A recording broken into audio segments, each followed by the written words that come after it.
Complimentary bread ba ang hanap nyo? Tara, let's mga ka-foodies, isang kagandang araw. Let's try! See, dito lang yan sa Isabang, Tayabas City. Tara, eats ka-foodies!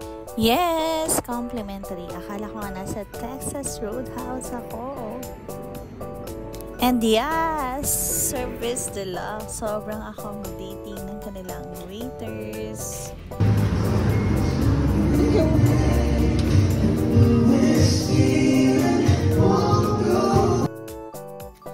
Aesthetic, and ang ganda ng lighting nila, nakaka-glow ng skin. Parang porcelain na yung skin mo when you take pictures, and relaxing din yung view na makikita mo.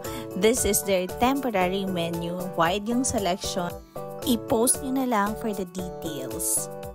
This is what I ordered. This one is on the house, complimentary. We have truffle pasta, watermelon shake, and baby back ribs. For the tastes, ang person.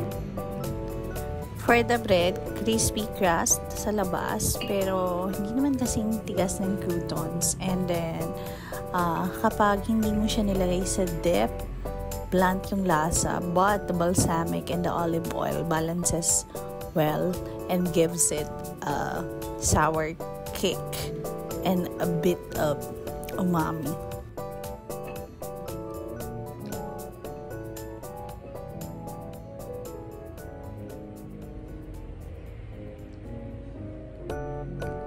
Mabilis din yung service nila. When you sit down, meron agad service water. Now, we're gonna dig into the truffle pasta. This one was served hot. Medyo nahirapan ako and sobrang creamy ng sauce. Hindi pa siya na-dried out. I like this better. Kasi sabi ni Ramsay, the food should be served hot. Kasing hot ko, uy! Kita nyo naman, sobrang creamy ng sauce. And umuusok pa siya. This is not sponsored by the way, ha?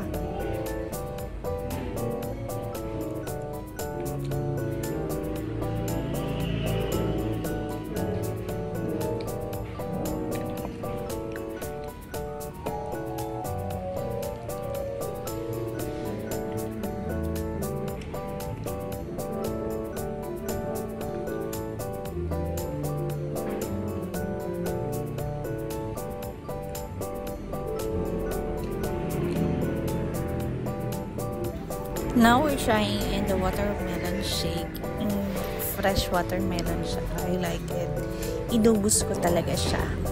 Oh, thank you. May mga watermelon seeds pa doon sa loob.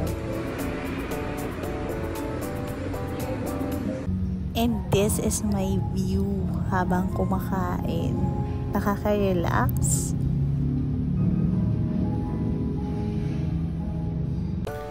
Don't judge me kasi na-bust out yung tinidor ko dun sa truffle pasta. Nahiya ako magpa-replenish. So, yun na lang yung ginamit ko.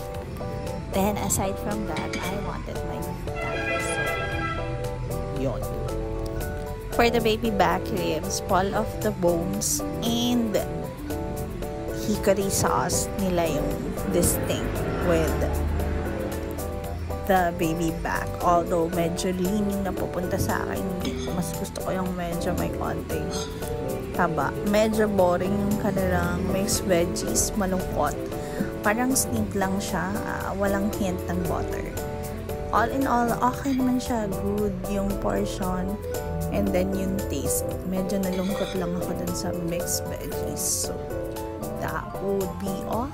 I hope nag-enjoy kayo and nagutom. This is your kagandahang food and travel enthusiast.